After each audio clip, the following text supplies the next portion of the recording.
여러분 록다운이 된 이후로 모두가 집안에서만 이렇게 콕 박혀 있어야 하는 이런 불편함들을 겪고 있는 것으로 알고 있습니다. 사실은 뭘 열심히 하는 것보다 땀을 뻘뻘 흘리고 하는 것보다도 아무것도 안 하고 있는 게 더 힘들게 느낄 때가 참 많죠. 아무것도 안 하는 게 쉬운 것 같아도 오히려 아무것도 안 하는 것이 더 힘듭니다. 요즘 또다시 끼니는 잘 그러지 않고 꼬박꼬박 먹으면서 별로 움직임이 없으니까, 활동이 없으니까 또다시 우리 가운데 확진자가 점점 늘어나고 있는 것 같습니다. 저도 전에는 새벽기도 마치고 늘 꼬박꼬박 짐에 가서 운동을 그래도 하면서 이 건강을 유지를 했는데, 짐도 이제 클로즈하고 나니까 운동을 할 수가 없어서 요즘에는 아침 새벽기도 마치고 주변 집 근처에 있는 공원에 가서 운동을 조금씩 하고, 또 오후에는 동네 한 바퀴 돌고 하기도 하고, 어쨌든 이 건강을 지키기 위해서 나름대로 애를 쓰고 있습니다. 우리 성도님들도 그냥 가만히 있지 마시고 할 수 있는 대로 여건 속에서 최대한 건강을 잘 유지하고 또 움직이고 그렇게 활동하기를 바랍니다. 제가 다녔던 그 짐의 벽에 한번 소개한 적도 있는데 이런 문구가 써져 있습니다. 영어로 되어 있는데 If it doesn't challenge you, it doesn't change you 이렇게 되어 있습니다. 너를 챌린지하지 않으면 체인지 안 된다 이런 말이죠. 아무것도 도전하지 않으면 아무것도 바뀌는 게 없다 이런 이야기를 합니다. 물론 그 글 쓰는 이유는 알겠죠. 운동하라는 이야기죠. 그래서 도전해보라 그런 뜻으로 이야기합니다. 그러나 사실 건강의 문제나 운동의 문제뿐만 아니고 우리 일상의 삶도 마찬가지라는 생각이 들어집니다. 아무것도 안 하고 있으면 사실 아무 일도 안 일어나죠. 사람들이 학교를 또 졸업을 하고 직장에 취업을 하고 또 직장에서 주는 월급을 꼬박꼬박 받으면서 생활할 때는 그냥 편안했는데, 그걸 좀 뭔가 새로운 도전을 하기 위해서 사업을 시작한다든지 뭔가 새로운 일을 하려고 하면 여러 가지 해야 될 일이 많죠. 생각도 안 했던 일들이 문제로 다가오기도 하는 것입니다. 신앙생활도 마찬가지죠. 그냥 가만히 있으면, 아무것도 안 하고 있으면 아무 일도 안 일어납니다. 습관적으로 주일 되면 교회 한번 갔다 오고 또 습관적으로 사람들 만나고 그러면 아무 일도 일어나지 않죠. 그러나 내가 이대로 있으면 안 되지, 좀 신앙생활 잘 해봐야 되겠다, 제대로 해야 되겠다, 좀 기도도 해야 되겠다, 성경 읽어야 되겠다, 수요일도 가야 되겠다, 순모임도 가겠다, 이런 결심과 또 이런 각오를 하면 꼭 생각지도 않았던 일들이 터지죠. 일들이 번지는 것입니다. 그게 다 방해 공작이 아니겠습니까? 사탄의 방해입니다. 그러면 여러분, 우리는 늘 예상을 하고 살아야 됩니다. 내가 열심으로 한번 살아보겠다, 주의 영광에 살아보겠다, 주님이 기뻐하실 좀 해보겠다 생각하면 언제나 방해는 있다 하는 것을 예상을 해야 한다는 겁니다. 그건 지극히 당연한 이야기인 것입니다. 여러분, 성경에 보면 하나님께서는 졸지도 아니하시고 주무시지도 않으신다 이런 표현이 있죠. 하나님은 졸지도 않고 주무시지도 않고 우리를 지키시고 보호하신다 그럽니다. 여러분, 사탄도 졸지도 않고 자지도 않습니다. 여긴 주무시도 말은 표현 쓰면 그렇고, 어쨌든 졸지도 않고 자지도 않고 오늘 이 세상을 살펴보고 또 성도들을 눈여겨보고 있는 겁니다. 아무 일도 안 하면, 아무 일 움직이지 않으면 그냥 내버려 두지만 뭔가 해보려고 하면 방해를 꼭 하게 되는 것입니다. 여러분, 우리가 처한 이 영적인 세계를 잘 이해하고 영적인 감각을 가지고 살길 바랍니다. 영적으로 승리하는 삶을 살 수 있길 바랍니다. 아무것도 하지 않으면 편한 것 같지만 사탄의 먹이밖에 안 되는 겁니다. 가만히 있으면 사탄이 좋아하는 삶을 살 수밖에 없습니다. 깨어서 기도하고 성령의 능력으로 우리의 영적인 싸움에서 밀리지 않고 승리하는 삶을 살아갈 수 있길 바랍니다. 말씀을 읽고 성경 통독도 하고 또 매일 성경을 가지고 말씀 묵상도 하고 또 나누어드리는 기도 제목 갖고 꼬박꼬박 기도도 하고, 그러면서 영적으로 움직이셔야 됩니다. 영적으로 뭘 해보겠다고 발버둥쳐야 되는 거죠.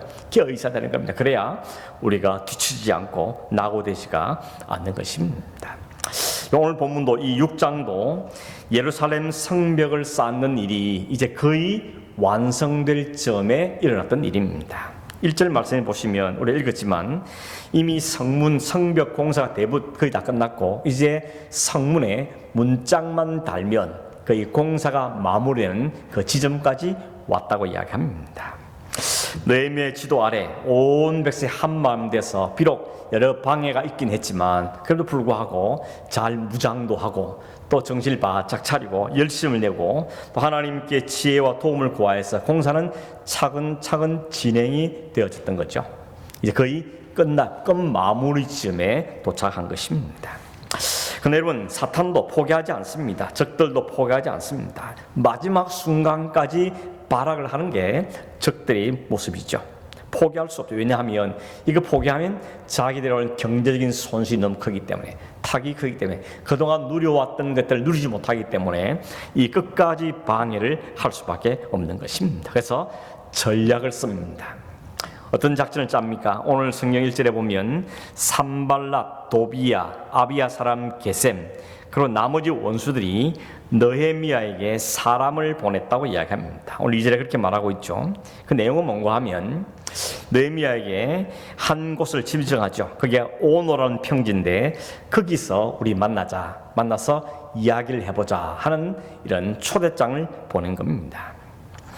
그러나 사실은 뒤에 이유가 나와 있죠. 속셈은 뭡니까? 느헤미야를 한적한 곳으로 불러다가 그를 죽여버리겠다는 겁니다. 아무 방법을 써봤는데 방을 하고 위협을 하고 공격하게 해봐도 잘 안 되니까 저 우두머린 느헤미야 리더를 죽여버리면 되지 않겠는가, 이런 생각을 한 것 같습니다. 여기 등장하는 오노 평지라는 곳은 예루살렘에서 북서쪽으로 약 한 30km, 내지 34km 떨어져 있는 곳입니다. 거의 예루살렘 국경지역, 거의 끝부분이라고 말할 수 있죠. 그러므로 거기에는 군대나 이런 힘이 잘 미치지 않는 외딴 곳인 겁니다. 거기를 불러내다가 지도새도 모르게 이 느헤미야를 죽여버리겠다는 작전을 세우게 된 것입니다. 이런 계략을 이 느헤미야가 알아챘죠. 그래서 그는 아주 정중하게 그러나 아주 합리적인 이유를 들어서 그들의 초대를 거절합니다. 그게 3절이죠. 내가 이제 큰 역사를 하니 내려가지 못하겠노라. 어찌하여 역사를 중지하게 하고 너에게로 내려갈 수 있겠느냐. 지금 대단히 큰 일을 하고 있는데 이 중요한 일 막바지 있는데 이것 두고 갈 수가 없습니다. 그러면서 아주 합리적인 이유를 대서 거절을 하죠. 몇 번 사람 보냈다 그럽니까? 4번. 4번이나 사람을 보내서 내려오라고, 와서 이야기하자고 그렇게 초대를 했는데, 이게 재밌는 건 뭔가 하면 이 느헤미야가 똑같은 말로 대답했다 그랬습니다.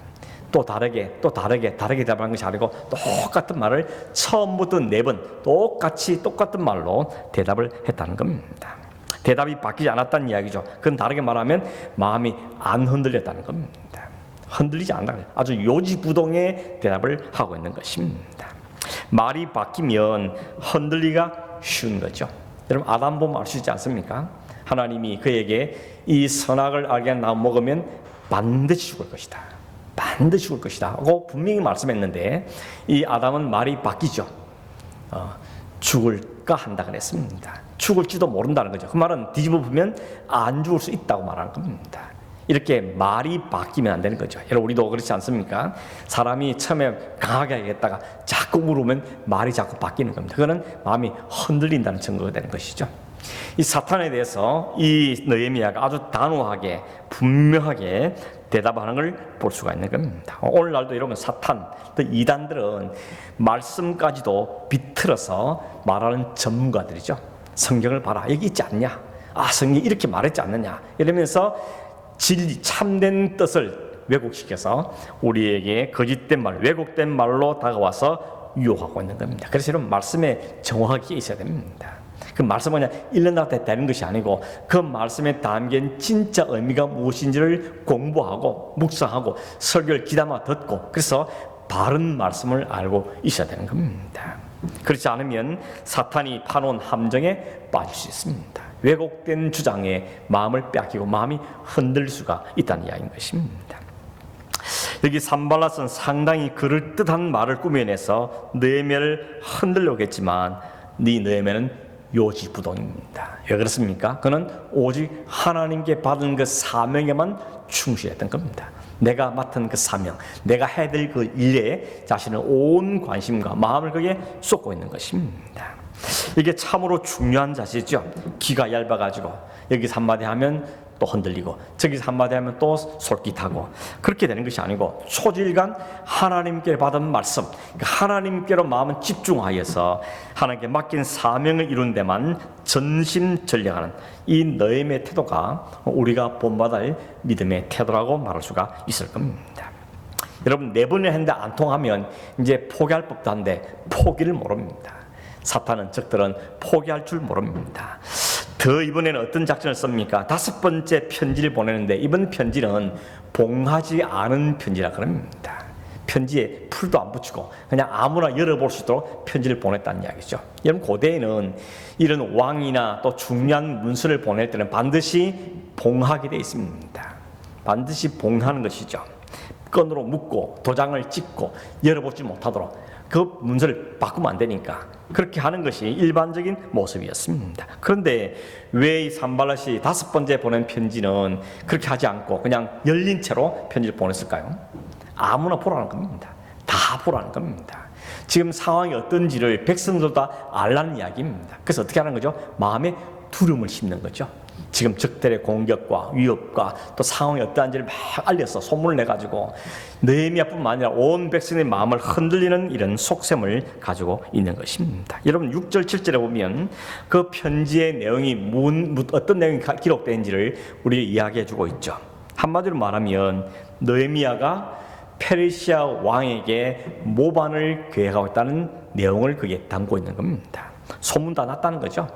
소문에 의하면 느헤미야가 이 성벽을 짓는 이유가 뭔가 하면 페르시아에 있는 왕을 모반하기 위해서 영모를 일으키는 거다, 그렇게 이야기하는 겁니다. 그러면서 그 소문이 벌써 퍼졌고 가스무도 말했다, 이렇게 말합니다. 가스무가 누구에 대해서는 정확하게 말하고 있지 않지만 게셈 사람이라고 그렇게 학자들은 이야기합니다. 아무튼 이 산발랏이 나도 소문 들었는데 가스무도 이야기했다, 그러면서 증인을 들어서 느헤미야를 모함을 하고 있다는 것입니다. 여러분, 보면 자기가 하고 싶은 말 하려고 남을 인용하는 경우가 많죠. 이 사람도 그런 겁니다. 자기가 하고 싶은 말, 느헤미야를 모함하면 그게 자기가 본심인데 내 말만 하고는 안 되니까 주변 사람 말을 들어서 나 이 사람도 말하더라, 저 사람도 말하더라, 그러면서 다른 사람들을 끌어들여서 자기 하고 싶은 말을 만드는 일이 얼마나 많은지 모르는 겁니다. 누가 카더라 이런 거죠. 누가 카더라. 제가 한때 MBC에서 오랫동안 앵커로 일하시다가 늦은 나이에 목사님 되신 분의 설교를 한 편 들었는데 그분 이런 말씀을 하시더라고요. 자기가 기자 때 대부분 기자들이 인터뷰를 하러 가면 기자가 벌써 어떤 방향으로 기사를 써야 했다고 딱 구도를 찾고 하기 때문에 자기가 원하는 말을 듣기 위해서 애를 많이 쓴다는 겁니다. 물어도 대답 안 하면 또 돌려서 말하고 또 묻고 또 돌려 말해가지고 결국은 한마디라도 그 기자가 듣고 싶은 이야기가 나오면 그 말 바로 받아다가 자기가 쓰고 싶은 대로 기사를 써버린다는 겁니다. 그게 기자들의 특성이라고 이야기합니다. 그리고 그 사람의 본심을 좀 끌어내기 위해서 쓰는 중요한 방법 중에 하나가 뭔가 하면 화를 돋군다는 겁니다. 성질 내게 만든다는 것이죠. 자꾸 건드려가지고 화를 내게 만들고 그 속에 있는 말을 그냥 벌컥 해버린다는 겁니다. 그렇게 하기 위해서 자꾸 건드린다는 거죠. 그때 하는 방법 중에 하나가 뭔가 하면 누가 당신에 대해서 이렇게 말하던데요, 이런 소문이 있던데요, 이런 뉴스가 나갔는데요, 이런 말이 있더라, 이런 말을 자꾸 덜먹으리면 사람이 화가 나니까 그런 거 아니라면서 그냥 벌컥 화를 내면서 자기 속마음을 그냥 털어놓는다는 것입니다. 이런 것을 잘 이용한다는 그런 이야기를 하고 있습니다. 그것이 오늘날 미디어의 세계의 현실이고 오늘 SNS 이런 것들이 다 그런 현상들을 가지고 있다는 겁니다. 어떻게 그렇게 잘하십니까? 물었더니 자기가 20년 넘게 거짓하며 살았다는 겁니다. 자기가 기자 활동할 때 다 그렇게 했다는 겁니다. 지금은 자기가 그때 그들 잘못을 회개하고 자 이제는 목사가 되어서 그 하나님 말씀을 전하고 있지만 사실 오늘날도 여전히 그런 일은 버젓이 나오고 있다는 겁니다. 미디어뿐만이 아닙니다. 우리가 사는 사회, 우리가 살고 있는 공동체 어떤 사회, 심지어 교회 안에도 이런 일들이 일어나고 있다는 것이죠. 그분의 말을 이해하니까 미국으로 건너갔던 청교도들이 다른 사람에 대한 소문을 들었을 때 이 소문을 다른 사람에 옮기기 전에 반드시 해야 될 3가지 원칙이 있다고 합니다. 첫째는 뭔가 하면 그게 진짜인지 확인한다는 겁니다. 두 번째는 확인할 때 그 당사자에게 확인한다는 것. 세 번째는 그 이야기를, 그 사람이 된 이야기를 다른 사람에 옮기면 그 사람에게 덕이 될 건지, 더 나아가서 하나님의 영광이 될 건지를 생각할 겁니다. 그 세 가지 원칙을 지키라고 그렇게 이야기했다는 겁니다. 그에 들으면서 이건 오늘 세상이나 사회에서뿐만 아니라 가정 안에서 혹은 우리 작은 공동체 안에서 혹은 교회 안에서 지켜야 될 원리겠다 하는 생각이 들었습니다. 여러분 좀 더 생각해 보면 세상이야 다 서로 물고 뜯고 서로 이기기 위해서 경쟁해야 되고 이런 세상이니까 그렇다 치더라도 교회 안에서는 그리스도의 피로 맺은 하나의 형제고 자매인데 그런 형제 자매가 서로 카더라 이런 소문을 퍼뜨리며 그 사람에게 덕이 될지 안 될지도 모르면서 옮기고 그러면 안 되지 않겠습니까? 정말 우리가 신중하게 생각해 봐야 된다는 것입니다. 그 목사님 이런 지적도 하더라고요. 그냥 교회에서 모여서 운동하고 등산하고 차라리 그게 낫지. 무슨 말씀 나눕니다. 뭐 기도 운동, 기도 모임 해놓고는 기도는 조금 하고 나중에 맨날 교회 돌아간 이야기, 다른 사람 이야기, 남의 가정 이야기, 그것도 좋은 이야기 아니고 나쁜 이야기 퍼뜨리는 거 보니까 자기가 화가 나서 못 참겠더라. 이런 이야기를 하는 걸 들었습니다. 그래서 그 소문이 돌고 그 사람은 상처를 입고 그런 일이 너무 많이 일어나더라는 것입니다. 그 목사님 지적이 이래요. 교회 안에 말이 너무 많아서 그렇다는 겁니다. 진짜 말씀과 기도만 하면 좋을 텐데 말씀과 기도에 너무 말들이 무성하기 때문이라고 이야기한다는 것이죠. 그것도 정확하게 확인돼 보지 않은 상태에서 그냥 누가 한마디 하면 좀 더 보태가지고 그렇다더라, 그런 거 아니겠냐 이렇게 하는 것은 옳지 않다는 이야기인 것입니다. 오늘 산발랏이 노리는 게 그겁니다. 느헤미야한테 4번이나 편지를 보내서 유혹을 했는데 안 오니까 이제 헛된 소문들을 막 퍼뜨려가지고 누가 가더라 소문 다 났더라. 심지어 말합니까? 이미 이 말이 페르시아 왕의 귀에까지 들어갔을지도 모른다. 이런 소문을 퍼뜨리면서 지금 상황이 이렇게 심각한데 너 그냥 그렇게 있으면 되겠느냐, 빨리 와서 오늘 의논해보자고 이 산발랏이 아주 모략을 흉계를 울면서 일을 하는 걸 볼 수 있는 것입니다. 여러분 아시는 것처럼 느헤미야가 이 성벽을 건축한 이유는 뭐죠? 이스라엘 백성들의 무너진 성벽을 건축함으로 외적으로부터 적군들로부터 보호하기 위함이고 또 무너진 공동체성을 세우기 위함이죠. 신앙의 중심의 역할을 센터 역할을 다시 하기 위해서 일을 하고 있는 것인데 그러니 이런 말들은 아주 헛된 말이 아닐 수가 없는 것입니다. 여러분 훨씬 오래전인 에스라 4장에 보면 비슷한 일이 있었죠. 에스라가 바벨로 돌아와서 이스라엘 백성들과 함께 무너졌던 예루살렘 성을 건축하고 또 예루살렘 성전을 다시 세우는데 그때 러훔이나 심세 같은 사람들이 페르시아 당시의 왕이던 아닥사스다 왕 또는 이런 사람들에게 편지를 보냅니다. 보고서를 올리죠. 뭐라 그랬습니까? 당신이 이 바벨론에서 돌아온 이 사람들이 성을 쌓고 성전을 새로 쌓고 있는데 목적이 뭔가 하면 성을 다 쌓고 성전이 완성되면 페르시아로부터 종도 안 바치고 세금도 안 바치고 독립하려고 대들려고 하기 때문이라고 그런 편지를 거짓 편지를 보낸 겁니다. 그 편지를 받은 아닥사스다 왕이 그 단이런 지하에 성전 공사를 중단시키죠. 그래서 성전 공사가 16년 동안이나 중단되기 있었던 겁니다. 이렇게 방해 공자에 성공했던 과거의 역사를 기억했던지 이 산발랏도 비슷한 헛소문을 퍼뜨려서 이스라엘 백성들이 이 성벽 재건 공사를 끝까지 방해하려고 하고 있고 주동자인 느헤미야를 죽이려는 이런 계략을 세우고 있게 되는 것입니다. 느헤미야 이에 대해서 뭐라고 대답했습니까? 8절 9절이었죠. 거기에 보면 사람을 보냅니다. 그리고 말하기를 이런 일은 없는 일이다. 네 마음에서 지어낸 것이 아니냐. 이렇게 하는 데 목적은 우리를 다 두렵고자 하는 게 아니냐. 그래서 우리가 하는 이 하나님의 역사를 중단시키는 거 하는 게 아니냐 하고 정확하게 지적하죠. 그러면서 하나님께 이렇게 기도합니다. 이제 내 손을 힘있게 하옵소서. 하나님 내 손을 힘있게 주십시오 라고 기도하고 있습니다. 여러분 온갖 방해와 헛된 소문과 위협과 엄밀한 업무들로부터 자신을 지키고 이 사역이 제대로 잘 이루어지기 위해서는 하나님 나에게 힘이 필요합니다. 나에게 힘을 주십시오. 힘있게 주십시오 라고 기도하고 있는 것입니다. 여러분 바깥으로 적들의 위협과 공격이 있고 지난주에 본 것처럼 안으로는 지도자들이 타락하고 부패해서 백성들의 원망이 있고 그런데다가 또 산발랏은 온갖 거짓 소문과 계략을 꾸며서 느헤미야를 죽이려는 이 상황의 가운데 느헤미야가 할 수 있는 일, 해야 하는 일은 바로 하나님께 기도하는 일이었습니다. 지금뿐만 아니죠. 느헤미야는 처음부터 그랬습니다. 예루살렘에서 소식을 들었을 때도 그런 기도했고, 그에 위해서 기도하면서 준비했고, 기도하면서 계획을 세우고, 기도하면서 일을 추진해 왔고, 지금 여전히 하나님께 기도하고 있다는 것입니다. 여러분, 오늘 우리들도 역시 해야만 하고 할 수 있는 일이 바로 기도하는 일이죠. 하나님 힘을 주십시오. 하나님 담대하게 주십시오. 하나님 분별을 주십시오. 하나님 약해지지 않게 해주십시오. 하나님 무너지지 않게 해주십시오. 하나님 타협하지 않게 해주십시오. 하나님 쏘가 넘어가지 않게 해주십시오. 하나님 힘을 주십시오. 지혜를 주십시오. 이것이 바로 오늘 우리가 들어야 할 기도 중에 기도라고 생각되는 것입니다. 여러분, 이 기도가 저와 여러분의 기도 되길 바랍니다. 매일같이 하나님 저에게 힘을 주십시오.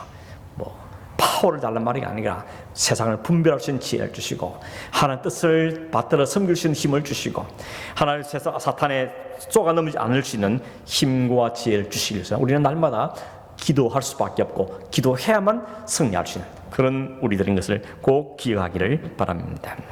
그쯤 되면 이제 그만둬야 될 텐데 10절 위에 보면 이 산발랏 일당들은 더 엄밀하고 더 엄중하고 더 비열한 음모를 꾸미는 것을 볼 수가 있습니다. 여러분 10절 말씀을 보십시오. 이렇게 되어 있습니다. 이후에 이 일이 실패한 다음에 머에다벨의 손자 들라야의 아들 스마야가 두문불출하기로 내가 그 집에 가니 그가 이르기를 그들이 너를 죽이러 올 테니 우리가 하나님의 전으로 가서 외소 안에 머물고 그 문을 닫자. 저들이 반드시 밤에 와서 너를 죽이라 하기로. 이렇게 말했죠.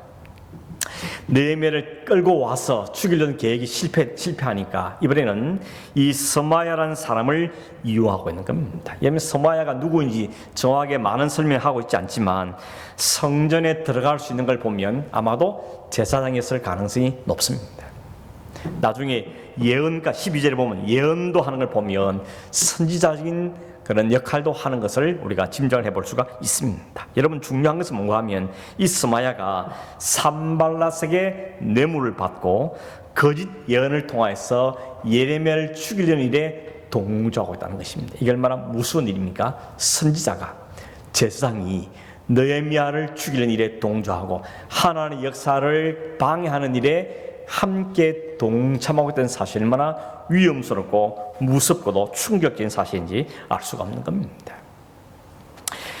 여러분 느헤미야가 제사장이 한동안 안 보이니까 아니 무슨 일이 생겼나 싶어서 그 집을 방문한 겁니다. 신방 간 거죠. 가보니까 이 스마야가 느헤미야에게 이렇게 말합니다. 지금 산발랏과 그 일당들이 당신을 죽이려고 온다는 소문이 파다하니까 가장 안전한 곳은 성전 안이 아니겠습니까? 나와 같이 성전 안에 들어가서, 여기 외소 안에 숨자인데 외소라는 것은 성소를 말하는 거거든요. 성소 안에 숨자고 말하고 있는 겁니다. 여러분 아주 설득력 있는 그럴듯한 말로 들릴 수 있는 말을 지금 제사장이, 선지자가 이 말을 하고 있는 것입니다. 그런데 여러분 느헤미야가 이 말을 듣고 뭐라고 말하죠? 이렇게 대답하죠. 11절에 내가 이르기를 나 같은 자가 어찌 도망하며 나 같은 몸이면 누가 외소에 들어가서 생명을 보존하겠느냐. 나는 들어가지 않겠노라 하고. 두 가지 이유를 이야기하고 있습니다. 첫째는 뭔가 하면 그 첫 번째 이유는 지금 내가 페르시아 왕으로 총독으로 임명받아서 이 땅에 온 지도자인데 지도자가 어떻게 위협한 상황이라고 혼자 도망가 숨겠냐는 겁니다. 그러므로 나는 숨을 수 없다고 이야기하고 있죠. 두 번째 이유는 뭔가 하면 느헤미야 자신은 총독이지 제사장이 아닙니다. 그러므로 성전 안에 들어갈 수 있는 자격이 없는 겁니다. 율법에 의하면 제사장만이 성전 안에 들어갈 수 있는데 총독인 내가, 정치적인 지도자가 어떻게 성전 안에 들어갈 수 있느냐, 그러면서 들어갈 수 없다고 이야기를 하고 있는 겁니다. 그런데 12절에 이런 말이 있죠. 이 느헤미야가 깨달았다고 말합니다. 깨달았다. 왜 이렇게 말했는지, 그 속셈이 뭔지를 깨달았다고 이야기하죠. 그 내용이 뭡니까? 12절에 이렇게 돼 있죠. 깨달은 즉 그는 하나님께서 보내신 바가 아니라 도비야와 산발렛에게 뇌물을 받고 내게 이런 예언을 함이라. 이유는 13절에 그들이 뇌물을 준 까닭은 나를 두렵게 하고 이렇게 함으로 범죄하게 하고 악한 말을 지어 나를 비방하려 함이었느니라. 무슨 이야기입니까? 느헤미야를 두렵게 만들어서 성전에 들어가도록 작전을 짜고, 만약에 성전에 들어가면 뭐라고 이야기하는 겁니까? 제사장도 아닌 사람이 성전에 들어가서 율법을 어겼다, 저 사람 죄를 지었다 라고 느헤미야를 비방하려는 목적이 그 속에 있었다는 겁니다. 그 일에 이 스마야가 뇌물을 받고 동참했다고 이야기하고 있는 것입니다. 여러분, 느헤미야가 어떻게 깨달았을까요? 어떻게 깨달았겠습니까? 무슨 신령한 신통한 능력이 있어 그 마음을 깨뚫어 볼 수 있는 능력이 있었을까요? 그런 건 아니죠. 우리가 짐작할 수 있는 뭔가 하면 느헤미야는 언제나 영적으로 깨어있기 때문에 그렇습니다. 기도하는 삶이었다는 겁니다. 그 기도하는 사람이 분별력이 있습니다. 기도하는 사람이 영적으로 깨어있기 때문에 그 상황들을 분별할 수 있는 능력이 세워지는 것이죠. 여러분, 기도하는 사람이 영을 밝게 하는 것이죠. 그래서 그 배후에 누가 있는지, 이 말을 하는 이유가 무엇인지, 무엇이 함정인지를 이 느헤미야는 알아챘다는 겁니다. 분별력이 있었다는 것을 이야기해 주고 있는 것입니다. 그리고 하나님께서 이 모든 일을 바로잡아 주시고 결국 하나님의 뜻과 정의가 확실하게 드러날 것을 그는 다시 한번 하나님께 기도하죠. 그게 14절입니다. 내 하나님이여, 도비야와 산발랏과 여선지 노아야다와 그 남은 선자들 곧 나를 두렵게 하고자 하는 자들의 소행을 기억하옵소서. 이 일을 하나님께 맡기는 거죠. 하나님, 저들의 소행을 살펴봐 주십시오. 저들의 악한 행동을 기억해 주십시오. 저들의 악을 꺾어 주십시오. 하나님께 기도하고 있는 것입니다. 이게 기도하는 사람이 나타나는 아름다운 모습이죠. 기도를 가지고 영적으로 깨어있고, 기도함으로 분별을 갖고 있고, 기도함으로 악한 소행에 넘어가지 않고, 뿐만 아니라 하나님께 모든 문제를 하나님께 말씀드리면 하나님께서 이 모든 문제를 해결하시고 정리해 주실 것을 하나님께 부탁하는 모습인 겁니다. 이게 오늘 우리가 갖춰야 될 영적인 태도인 겁니다. 여러분, 무릎을 꿇어야 되는 겁니다. 우리 하나님께 엎드려 하는 겁니다. 하나님 말씀으로 기도하는 가운데 영적인 깨어있는 삶, 영이 밝아야 되고 무엇이 사탄의 계략인지를 분별할 수 있는 능력을 키워야 되는 것이죠. 그래야 함정에 빠지지 않고, 그래야 우리는 실패하지 않게 되어지는 것입니다. 이런 과정 끝에 15절에 넘어가 보면 성벽 역사가 52일 만인 엘룰월 25일에 끝났다고 이야기합니다. 온갖 방해가 있었는데, 위협이 있었고 계략이 있고 업무가 있고 죽이려고 할 온갖 방해도 불구하고 예루살렘 성벽 공사가 마침내 끝났다고 성경은 우리에게 분명하게 이야기하고 있습니다. 집요한 방해가 있었습니다. 스마의 교묘한 계략이 있었습니다. 숱한 난관이 있었습니다. 그러나 하나님의 역사이기 때문에, 하나님이 시작한 일이었고 하나님이 명령하신 일이었고 하나님이 함께 하신 일이었기 때문에 그 역사를 막을 수가 없었던 겁니다. 사탄이 아무리 막으려 그랬지만 그 하나님 일은 반드시 이루어졌습니다. 그 일의 결과가 어떻다 그럽니까? 그 완성된 성벽을 본 반대자들이 두려워했다 그랬습니다. 왜 두려워했을까요? 저 일은 하나님이 도우시기 때문에 된 일이라고 다들 인정한 겁니다. 이런 상황에서 어떻게 사람들이 인간의 실력으로 아무리 느헤미야가 능력이 뛰어나다 할지 어떻게 이룰 수 있겠냐? 저는 하나님이 도운 거라는 것입니다. 하나님이 함께 했기 때문에 된 거다. 하나님 일은 도무지 우리가 막을 수 없는 거다 하는 것이 확실하게 드러났기 때문에 그 앞에 그들은 두려워한 겁니다. 지금까지 이룬 일을 보면서 앞으로 일어날 일들을 미리 두려워하고 있는 그들의 모습을 보게 되는 것입니다. 여러분들의 가정이나 일터에서 여전히 무너진 상태로 방치되어 있는 것이 혹 있지 않습니까? 신앙생활이나 우리의 삶의 자리에 다시 이렇게 세워보려고 노력하다가 힘들어서 혹은 귀찮아서 아니면 게을러서 또 방해가 있어 중단되어 버린 하나님의 역사가 있지 않습니까? 마땅히 다시 세워 올려야 될 부분을 불구하고 오랫동안 세우지 못해서 방치됐던 예루살렘 성벽처럼 오늘 여러분 방치된 영적인 무너진 부분들이 있지 않느냐는 것입니다. 가만히 한번 돌아보시길 바랍니다. 하나님께서 세우기를 원하시는 분이 무엇입니까? 여러분에게, 여러분 영적 부분에, 여러분 가정에게, 우리 시대와 교회에 하나님 어떤 부분을 다시 일으키라고 말씀하고 계시고 우리에게 사명으로 주셨습니까? 우리 그걸 깨달아야 되는 겁니다. 그걸 알아채야 됩니다. 그리고 그 일에 우리가 전심전력하며 기도하며 이 사명을 감당해야 되는 것입니다. 그것이 우리가 살아야 될 이유고 우리가 오늘도 생존하는 중요한 이유인 것입니다.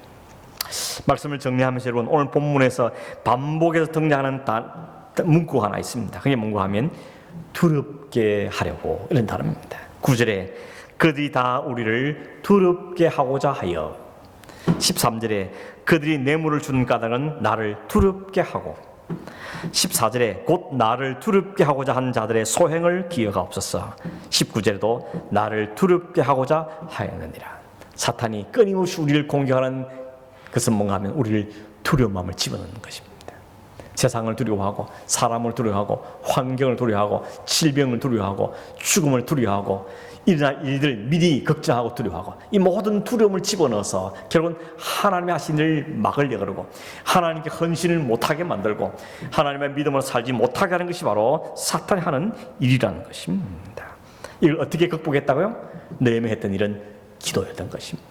하나님께 엎드리며 하나님께 묻고 하나님의 도움을 구하고 하나님께 문제를 의탁하고 하나님의 도우심을 구하는 그 하나님께 기도함으로 이 난관들을 헤쳐나간 것을 우리에게 보여주고 있던 것입니다.